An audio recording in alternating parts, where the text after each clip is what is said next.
배신당했습니다. 영국이 한국에 최후 통첩을 보냈습니다. 정확히 일주일, 그러니까 168시간 내에 모든 해상풍력 설비를 완성하지 못하면 계약을 파기하고 당장 영국 해역에서 나가라는 것이었습니다. 하지만 믿을 수 없는 반전이 일어났습니다. 한국은 침착하게 고개를 끄덕였고 정확히 일주일 뒤 영국 정부 관료들이 무릎을 꿇었습니다. 저는 이 모든 과정을 지켜봤습니다. 제 눈으로 직접 목격했습니다. 어떻게 한국이 불가능을 가능으로 만들었는지, 어떻게 영국의 오만함이 무너졌는지 말입니다. 그 이야기를 지금부터 들려드리겠습니다. 제 소개를 먼저 하겠습니다. 저는 제임스 핸더슨입니다. 영국 가디언지에서 25년 동안 에너지 분야를 취재해온 기자입니다. 옥스퍼드 대학에서 공학을 전공했고 박사 과정까지 마쳤습니다. 북해 유전과 풍력 발전에 관한 책도 3권이나 썼습니다. 저는 처음에 한국을 완전히 무시했습니다. 솔직히 말하면 한국이 이 프로젝트에 참여한다는 소식을 들었을 때 웃었습니다. 삼성 갤럭시나 현대 자동차는 인정하지만 해상풍력은 완전히 다른 차원이야 라고 생각했죠. 북해는 세계에서 가장 험한 바다 중 하나입니다. 파도 높이가 15m를 넘고 바람은 시속 100km를 초과합니다. 저에게는 개인적인 이유도 있었습니다. 제 아버지는 북해 유전에서 30년을 일했습니다.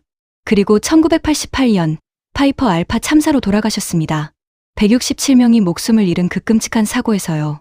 저는 북해가 얼마나 무서운 곳인지 누구보다 잘 압니다. 그래서 한국이 일주일 만에 뭔가를 해낼 수 있다는 건 불가능하다고 확신했습니다.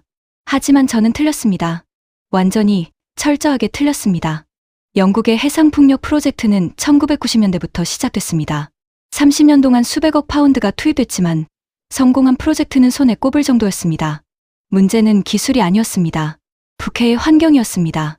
북해 바닥은 불규칙한 안반으로 이루어져 있습니다. 수심은 평균 50m에서 100m 사이지만 갑자기 200m 깊이의 해구가 나타나기도 합니다. 조류는 시간당 5노트를 넘고 파도는 예측 불가능합니다. 게다가 11월부터 3월까지는 겨울 폭풍 시즌입니다.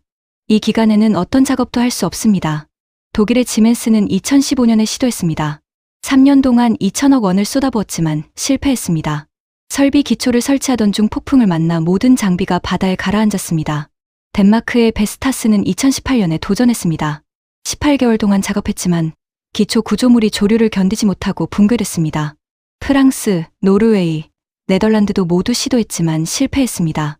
미국의 제너럴 일렉트릭도 2020년에 참여했다가 1년 만에 철수했습니다. 총 15개국, 50개 이상의 기업이 도전했지만 모두 실패했습니다. 투입된 돈만 해도 10조 원이 넘습니다. 그리고 그 실패의 대가는 참혹했습니다. 2019년 스코틀랜드 해안 마을의 어부 12명이 해상풍력 공사 중 일어난 사고로 목숨을 잃었습니다. 2021년에는 노동자 8명이 크레인선 전복 사고로 사망했습니다. 제 동료 기자의 조카도 그 중 한 명이었습니다. 저는 그 장례식에 참석했습니다. 28살 청년이었습니다. 그의 어머니는 관 앞에서 무너져 내렸습니다. 왜 우리 아들이 이런 불가능한 일에 목숨을 걸어야 했나요? 라고 울부짖었습니다. 그때 저는 결심했습니다. 이 프로젝트가 또 실패하면 제대로 된 기사를 써서 정부를 고발하겠다고요. 그리고 한국이 왔습니다. 저는 속으로 생각했습니다. 또 다른 희생자들이 나올 텐데. 2024년 10월 1일 한국팀이 스코틀랜드 에버딘 항구에 도착했습니다. 팀장은 김태훈이라는 이름의 48세 해양 엔지니어였습니다. 서울대학교에서 조선공학을 전공했고 현대중공업에서 25년을 일했다고 했습니다. 키가 크지도 목소리가 크지도 않았습니다. 그저 조용하고 침착한 사람이었습니다. 한국팀은 총 120명이었습니다. 독일팀이 500명, 덴마크팀이 400명이었던 것과 비교하면 턱없이 적었습니다. 영국 언론들은 즉시 조롱하기 시작했습니다. 120명이 북해를 정복한다고? 농담도 유분수지라는 기사가 쏟아졌습니다. 첫 미팅에서 영국 에너지부 차관 로버트 맥도널드가 말했습니다. 김 팀장, 솔직히 말하겠네. 자네들이 성공할 거라고 믿는 사람은 이 방에 아무도 없어. 우리는 브렉시트 이후 유럽연합 기업들하고만 일하기로 했거든. 하지만 정치적 이유로 자네들에게 기회를 줬네. 일주일, 그러니까 168시간 안에 끝내지 못하면 즉시 철수하게. 김 팀장은 조용히 대답했습니다. 알겠습니다. 168시간 안에 완료하겠습니다. 그 말을 들은 영국 관료들은 웃음을 터뜨렸습니다. 저 사람 정신이 나갔나? 라는 속삭임이 들렸습니다. 저는 김 팀장에게 개인적으로 물었습니다. 팀장님, 정말 일주일 안에 가능하다고 생각하십니까? 독일이 3년 걸려도 못했는데요. 김 팀장은 저를 똑바로 쳐다보며 말했습니다. 기자님, 우리는 준비가 되어 있습니다. 한국은 지난 5년 동안 이 순간을 기다려왔습니다. 그 말의 의미를 저는 그때 이해하지 못했습니다. 하지만 곧 알게 됐습니다. 한국팀이 가져온 장비는 놀라웠습니다. 거대한 크레인선 2척, 특수 제작된 해저 시추선 3척, 그리고 이름도 모를 장비들이 가득했습니다. 하지만 영국 엔지니어들은 비웃었습니다. 장비가 좋다고 북해를 이길 수 있나? 중요한 건 경험이야 라고 말했습니다. 한국팀에는 특이한 점이 하나 더 있었습니다. 그들은 모두 영어를 유창하게 구사했고 스코틀랜드 억양까지 이해했습니다. 심지어 김 팀장은 게일어로 안녕하세요라고 인사했습니다. 현지 어부들은 놀라워했습니다. 저 동양인이 우리 말을 어떻게 알지? 하지만 회의적인 분위기는 바뀌지 않았습니다. 첫날 밤 에버딘의 펍에서 영국 노동자들이 말했습니다. 내일 아침이면 한국인들이 도망갈 거야. 북해의 파도를 보면 다들 그래.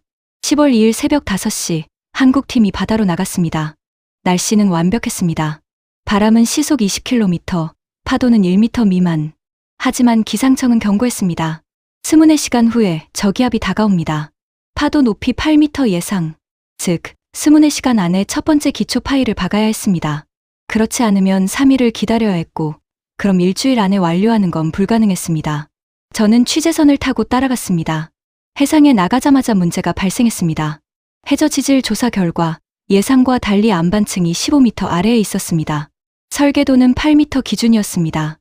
영국 측 감독관이 말했습니다. 이건 불가능해. 파일을 7m나 더 깊이 박아야 한다고. 최소 48시간은 걸려.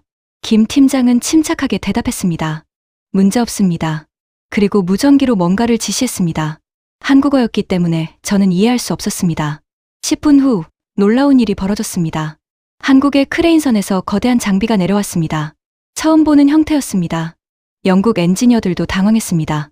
저게 뭐지? 김 팀장이 설명했습니다. 특수 해머 파일 드라이버입니다. 한국이 독자 개발했습니다. 안반을 뚫는 데 특화되어 있습니다. 그 장비는 엄청난 속도로 해저를 뚫기 시작했습니다. 시간당 3m. 기존 장비의 5배 속도였습니다. 영국 감독관이 놀라서 물었습니다. 어떻게 이런 게 가능하죠? 김 팀장은 미소 지으며 말했습니다. 한국 조선소는 지난 50년 동안 배를 만들면서 바다를 공부했습니다. 그 모든 데이터가 이 장비에 들어 있습니다. 18시간 만에 첫 번째 기초 파일이 완성됐습니다. 예정보다 6시간 빨랐습니다. 하지만 기쁨도 잠시 더 큰 문제가 나타났습니다. 10월 4일, 정확히 72시간이 지났습니다. 한국팀은 이미 기초 파일 3개를 완성했습니다. 놀라운 속도였습니다. 하지만 그날 오후 재앙이 찾아왔습니다. 메인 크레인선의 유압 시스템이 고장났습니다. 원인은 알 수 없었습니다. 영국 측 기술자들이 조사한 결과 누군가 고의로 유압 라인을 손상시킨 흔적이 발견됐습니다. 사보타주였습니다. 영국 에너지부는 즉시 조사에 들어갔습니다. 하지만 범인을 찾는 데는 최소 3일이 걸린다고 했습니다. 그동안 작업은 중단될 수밖에 없었습니다. 로버트 차관이 김 팀장에게 말했습니다. 미안하지만 이건 우리 책임이 아니네. 계약서에는 불가항력 조항이 있어. 자네들이 일주일 안에 못 끝내면 계약 파기야. 저는 분노했습니다. 누가 봐도 영국 측 누군가가 고의로 방해한 건데 책임을 한국에 떠넘기다니. 저는 기사를 쓰기 시작했습니다. 하지만 김 팀장의 반응은 예상 밖이었습니다. 문제 없습니다. 김 팀장은 또다시 그 말을 했습니다. 우리는 이런 상황도 예상했습니다. 그리고 무전기로 뭔가를 지시했습니다. 30분 후 헬리콥터 한 대가 해상으로 날아왔습니다. 그 안에는 완전히 새로운 유압 시스템이 실려 있었습니다. 이건 예비 부품입니다. 김 팀장이 설명했습니다. 한국에서 미리 준비해서 스코틀랜드 공항 창고에 보관해뒀습니다. 이런 일이 일어날 줄 알았거든요. 영국 엔지니어들은 입을 다물지 못했습니다. 이 사람들 도대체 얼마나 준비한 거야? 6시간 만에 유압 시스템이 교체됐습니다. 작업이 재개됐습니다. 하지만 이제 남은 시간은 90시간도 안 됐습니다. 모두가 불가능하다고 생각했습니다. 그날 밤 놀라운 장면을 목격했습니다. 한국팀은 밤새 작업을 계속했습니다. 보통 해상 작업은 밤에 하지 않습니다. 너무 위험하니까요. 하지만 한국의 크레인선에는 특수 조명 시스템이 있었습니다. 낮처럼 밝았습니다. 12시간 교대 근무가 아니라 8시간 3교대였습니다. 한 명도 지치지 않도록 완벽하게 관리됐습니다. 그리고 더 놀라운 건 그들의 사기였습니다. 사보타주 사건에도 불구하고 아무도 불평하지 않았습니다. 오히려 더 빠르게 움직였습니다. 마치 도전받는 걸 즐기는 것 같았습니다. 10월 7일, 정확히 140시간째. 남은 시간은 28시간뿐이었습니다. 한국팀은 이미 풍력 터빈 기초 8개 중 6개를 완성했습니다. 믿을 수 없는 속도였습니다. 하지만 그때 최악의 위기가 찾아왔습니다. 기상청이 긴급 경보를 발령했습니다. 저기압이 예상보다 12시간 빨리 다가오고 있습니다. 6시간 후 파도 높이 12m 예상. 즉시 철수하십시오. 이건 명령이었습니다. 법적으로 파도 10m 이상에서는 해상 작업이 금지됩니다. 영국 해양경비대가 무전으로 말했습니다. 한국 선박들, 즉시 항구로 귀환하십시오. 이건 명령입니다. 따르지 않으면 법적 조치를 취하겠습니다. 로버트 차관이 김 팀장에게 전화했습니다. 김 팀장, 어쩔 수 없네. 안전이 우선이야. 철수하게. 계약은 파기하는 걸로 하지. 모든 게 끝났다고 생각했습니다. 저는 이미 기사 제목을 생각하고 있었습니다. 한국, 북해에 굴복하다. 하지만 김 팀장의 대답은 또다시 예상 밖이었습니다. 차관님, 저희는 철수하지 않겠습니다. 6시간이면 충분합니다. 전화기 너머로 로버트 차관의 목소리가 들렸습니다. 뭐? 자네 미쳤나? 파도 12m야. 죽고 싶나? 김 팀장은 침착하게 대답했습니다. 우리 배는 파도 15m까지 견딜 수 있습니다. 그리고 우리에게는 특별한 기술이 있습니다. 그게 무슨 뜻인지 곧 알게 됐습니다. 한국팀이 특수 장비를 꺼냈습니다. 이름은 동적 위치 제어 시스템이었습니다. 배가 파도에 흔들려도 GPS와 자동 추진 시스템으로 정확한 위치를 유지하는 기술이었습니다. 이건 군사 기술에서 파생된 거였습니다. 한국 해군이 독도 근처에서 사용하던 기술을요. 영국 해양경비대는 어쩔 수 없이 허가했습니다. 법적으로는 파도 10m 이상 작업이 금지지만 특수 장비를 갖춘 선박은 예외였으니까요. 하지만 모두가 걱정했습니다. 저 사람들 정말 미친 거 아니야? 폭풍이 다가왔습니다. 파도가 점점 높아졌습니다. 6m, 8m, 10m. 저는 취재선에서 지켜봤습니다. 배가 심하게 흔들렸습니다. 멀미가 났습니다. 하지만 한국의 크레인선은 마치 바다에 고정된 것처럼 움직이지 않았습니다. 4시간 후 7번째 터빈 기초가 완성됐습니다. 파도는 이미 12m를 넘었습니다. 하지만 한국팀은 멈추지 않았습니다. 마지막 8번째 기초 작업에 들어갔습니다. 그때 현지 어부들이 작은 배를 타고 나타났습니다. 폭풍 속에서요. 영국 해양경비대가 소리쳤습니다. 돌아가십시오. 위험합니다. 하지만 어부들은 대답했습니다. 저 한국 사람들을 도와야 해요. 우리를 위해 목숨을 걸고 있잖아요. 스코틀랜드 어부들은 한국팀에게 실시간으로 해류 정보를 알려줬습니다. 그들은 평생 북해에서 살았으니까요. 누구보다 바다를 잘 알았습니다. 그 정보 덕분에 한국팀은 작업을 더 빠르게 진행할 수 있었습니다. 저는 그 장면을 보면서 눈물이 났습니다. 국적도 다르고 언어도 다른 사람들이 폭풍 속에서 서로 돕고 있었습니다. 그게 인간이구나 생각했습니다. 그리고 정확히 164시간째, 마지막 8번째 터빈 기초가 완성됐습니다. 남은 시간은 4시간. 하지만 아직 끝나지 않았습니다. 터빈을 설치해야 했습니다. 10월 8일 새벽 2시, 정확히 167시간째. 남은 시간은 단 1시간. 하지만 터빈 8개를 설치하는 건 최소 12시간이 걸리는 작업이었습니다. 모두가 불가능하다고 생각했습니다. 영국 관료들은 이미 계약 파기 서류를 준비하고 있었습니다. 하지만 김 팀장은 웃고 있었습니다. 저는 물었습니다. 팀장님, 이제 정말 끝난 거 아닙니까? 김 팀장이 대답했습니다. 기자님, 이제 진짜 시작입니다. 우리의 진짜 카드를 보여드리죠. 그 순간 수평선 너머에서 거대한 배 한 척이 나타났습니다. 처음 보는 형태였습니다. 영국 엔지니어들이 소리쳤습니다. 저게 뭐야? 저런 배는 본 적이 없어. 김 팀장이 설명했습니다. 저건 한국이 5년 동안 비밀리에 개발한 특수 설치선입니다. 이름은 코리아 타이탄. 한 번에 터빈 4개를 동시에 설치할 수 있습니다. 코리아 타이탄은 길이 300m, 폭 80m의 거대한 배였습니다. 갑판에는 4개의 크레인이 있었고 각 크레인은 독립적으로 작동했습니다. 그리고 가장 놀라운 건 터빈이 이미 배에 실려 있었다는 것입니다. 사전 조립이 완료된 상태였습니다. 우리는 처음부터 이 순간을 계획했습니다. 김 팀장이 말했습니다. 첫 일주일은 기초 공사에만 집중하고 마지막 1시간에 터빈을 일괄 설치하는 겁니다. 이게 한국식 방법입니다. 저는 입을 다물 수 없었습니다. 이 사람들은 처음부터 모든 걸 계산하고 있었던 겁니다. 코리아 타이탄의 4개 크레인이 동시에 작동하기 시작했습니다. 터빈이 하나씩 들어 올려졌습니다. 각 터빈의 무게는 300톤.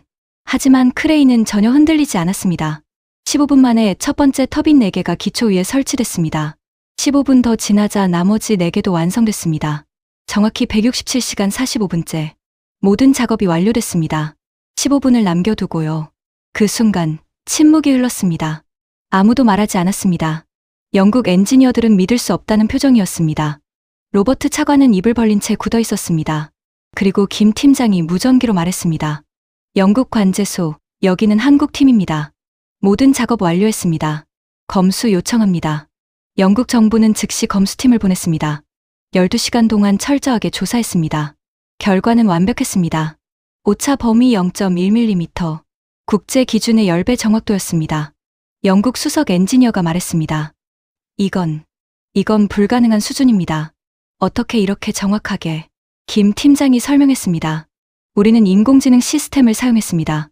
한국의 AI는 지난 50년간 축적된 해양 데이터를 학습했습니다. 모든 파도, 모든 조류, 모든 바람을 예측할 수 있습니다. 그래서 0.1mm 오차도 가능한 겁니다. 그날 저녁, 영국 에너지부 장관 제임스 클라크가 직접 찾아왔습니다. 김 팀장 앞에서 허리를 90도로 굽혔습니다. 팀장님, 제가 틀렸습니다. 한국을 완전히 잘못 봤습니다. 진심으로 사과드립니다. 로버트 차관도 무릎을 꿇었습니다. 제발 영국을 떠나지 마십시오. 우리에게는 한국이 필요합니다. 그 장면을 본 영국 언론들은 충격에 빠졌습니다. CNN이 속보를 내보냈습니다. 한국, 168시간 만에 북해를 정복하다. BBC는 불가능을 가능으로 만든 한국의 기적이라는 특집을 방송했습니다. 로이터는 한국 조선 기술, 세계 최고 수준 입증이라고 보도했습니다. 저는 그날 밤 기사를 썼습니다. 제목은 내가 틀렸다였습니다. 저는 25년 동안 에너지 분야를 취재했지만 한국을 완전히 오해했습니다. 그들은 조용하지만 강했습니다.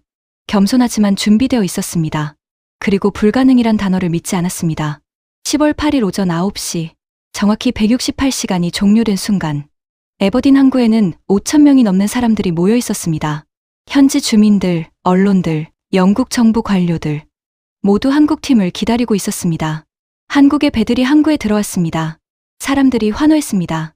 한국, 스코틀랜드 사람들이 한국어로 외쳤습니다. 대한민국, 어떤 어린아이는 태극기를 흔들고 있었습니다. 부모가 급히 사줬다고 했습니다. 하지만 진짜 사이다는 지금부터였습니다. 첫 번째 사과는 스코틀랜드 노동조합 위원장 데이비드 맥그리거였습니다.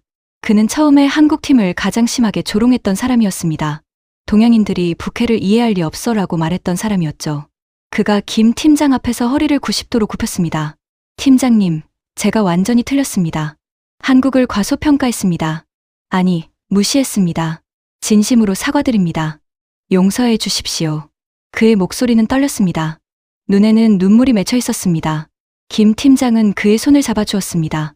괜찮습니다. 우리는 원래 조용히 일하는 걸 좋아합니다. 두 번째 사과는 영국 에너지부 차관 로버트 맥도널드였습니다. 그는 첫 미팅에서 자네들이 성공할 거라고 믿는 사람은 없어라고 말했던 사람입니다. 그가 김 팀장 앞에서 무릎을 꿇었습니다. 진짜로요. 팀장님, 솔직히 말씀드리겠습니다. 저는 한국팀이 실패하기를 바랐습니다. 브렉시트 이후 유럽연합 기업들과만 일하고 싶었거든요. 그래서 일부러 최후 통첩을 보냈습니다. 심지어 사보타주도 제가 지시한 겁니다. 주변 사람들이 충격에 빠졌습니다. 로버트가 계속 말했습니다. 하지만 한국은 모든 걸 이겨냈습니다. 제발 영국을 떠나지 마십시오. 우리가 잘못했습니다. 영국 정부는 즉시 로버트 차관을 해임했습니다. 그리고 사보타주에 연루된 사람들을 모두 수사했습니다. 총 7명이 체포됐습니다. 영국 언론들은 이 사건을 대대적으로 보도했습니다. 영국의 수치라는 제목이 신문 일면을 장식했습니다. 세 번째 사과는 제 동료 기자들이었습니다. 그들은 처음에 한국을 조롱하는 기사를 썼던 사람들입니다. 저도 그중 한 명이었고요. 우리는 김 팀장을 찾아가 사과했습니다.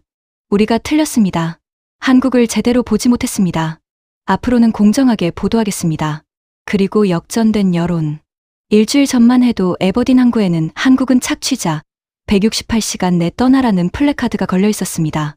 하지만 지금은 한국 고맙습니다. 영원히 함께합시다. 대한민국 만세라는 플래카드로 바뀌었습니다. 5,000명의 사람들이 태극기를 흔들며 환호했습니다. 어떤 할머니는 김 팀장에게 달려와 포옹했습니다. 감사합니다. 제 손자가 이 풍력 발전소에서 일할 수 있게 됐어요. 한국 덕분에 우리 마을에 일자리가 생겼어요. 할머니는 눈물을 흘렸습니다. 김 팀장도 눈시울이 붉어졌습니다. 전 세계 반응도 폭발적이었습니다. CNN은 특집 다큐멘터리를 제작했습니다. 168시간의 기적, 한국이 북해를 정복하다. BBC는 3시간짜리 스페셜 방송을 했습니다. 한국의 힘, 조용하지만 강하다. 일본 NHK는 한국의 기술력, 일본이 배워야 한다는 내용을 방송했습니다. 중국 CCTV는 중국도 한국한테 배워야 한다고 보도했습니다. 로이터 통신은 한국 조선사들의 주가가 사상 최고치를 기록했다고 보도했습니다. 현대중공업 주가는 30% 상승, 삼성중공업은 40% 상승. 한국 정부는 해상풍력을 국가 핵심 산업으로 지정했습니다. 그리고 과거 비웃던 자들의 굴욕. 독일 지멘스 CEO가 긴급 기자회견을 열었습니다. 우리는 한국의 기술력을 과소평가했습니다. 앞으로 한국과 협력하고 싶습니다. 덴마크 베스타스는 한국 모델을 연구하겠다고 발표했습니다. 네덜란드 필립스는 한국에 배우러 가겠다고 했습니다. 일본 도시바는 한국에 공동 프로젝트를 제안했습니다. 과거를 사과합니다. 함께 일하고 싶습니다. 미국 제너럴 일렉트릭도 한국 기술을 배우고 싶다며 연락했습니다. 프랑스 알스톰은 10억 달러를 투자할 준비가 되어 있다고 말했습니다. 하지만 가장 놀라운 건 주변국들의 반응이었습니다. 노르웨이 정부가 공식 요청을 보냈습니다. 우리나라 해상풍력도 한국이 맡아주십시오. 예산은 무제한입니다. 스웨덴, 핀란드, 아이슬란드도 같은 요청을 했습니다. 총 15개국이 줄을 섰습니다. 심지어 중동 국가들도 관심을 보였습니다. 사우디아라비아가 우리나라에 해상풍력 단지를 만들어달라고 요청했습니다. 아랍에미리트는 50억 달러 프로젝트를 제안한다고 했습니다. 3일 후 영국 정부는 한국에 특별 지위를 부여했습니다. 영국 해상풍력 공식 파트너, 유럽연합 기업들과 동등한 대우였습니다. 브렉시트 이후 처음 있는 일이었습니다. 5일 후 독일, 프랑스, 덴마크, 노르웨이, 스웨덴 등 15개국이 공식 요청서를 보냈습니다. 한국과 협력하고 싶습니다. 예산은 총 200억 달러였습니다. 한국 조선업계는 향후 10년간 일감이 확보됐습니다. 일주일 후 세계 50개국 에너지 장관들이 한국을 방문했습니다. 한국의 기술을 배우고 싶습니다. 한국 정부는 국제해상풍력연수원을 설립했습니다. 전 세계 엔지니어들이 한국에 와서 배우기 시작했습니다. 이 이야기는 끝났지만 여러분의 이야기는 계속됩니다. 168시간이면 세상이 바뀝니다. 한국이 증명했습니다. 불가능이란 없다고, 포기하지 않으면 된다고, 철저히 준비하면 된다고, 한국이 증명했습니다. 작다고 무시당해도 괜찮다고, 조용하다고 약한 게 아니라고, 겸손하다고 준비가 안 된 게 아니라고, 한국이 증명했습니다. 불가능은 없다고, 168시간이면 충분하다고, 세상을 바꿀 수 있다고, 여러분도 마찬가지입니다. 무시당해도 괜찮습니다. 비웃음 당해도 괜찮습니다. 작다고 무시당해도 괜찮습니다. 결국 실력으로 이기면 됩니다. 그 순간이 왔을 때 무릎 꿇는 건 그들입니다. 저는 앞으로도 이런 이야기를 찾아다니겠습니다. 한국이 세계를 놀라게 한 순간들을요. 작지만 강한 나라의 이야기를요. 조용하지만 준비된 사람들의 이야기를요. 함께 해주실 거죠? 구독 버튼 꼭 눌러주시고 좋아요로 응원해주세요. 여러분의 응원이 제가 더 좋은 이야기를 찾아다니는 힘이 됩니다. 다음 이야기에서 또 만나요. 여러분, 포기하지 마세요. 여러분도 할 수 있습니다. 감사합니다.